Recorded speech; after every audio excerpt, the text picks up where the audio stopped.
Marine, আমি ঘুমাইলাম। কয়টা বাজে? অলমোস্ট 2টা। তো একদম সেহরি করে তারপর ঘুমাও। সেরি খেয়ে কি করব? আমি তো রোজা রাখি না। স্বামী,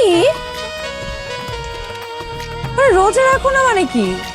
এত বড় একটা ছেলে তুমি বলতেছো রোজা রাখো না, অথচ বিয়ের সাথে পর্যন্ত করে ফেলছো। কেন রোজা রাখো না? চাপ লাগে। চাপ লাগলে সেটা আল্লাহ দেখবে। আল্লাহ কি বলছে? কোনো কিছু না পারলে সেটার জন্য চেষ্টা করতে। তো আমাদের তো চেষ্টা করতে অসুবিধা নেই।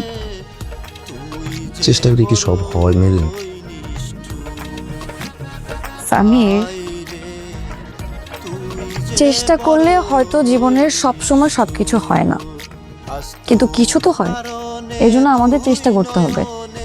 সবকিছু বন্ধ রাখলে তো হবে না।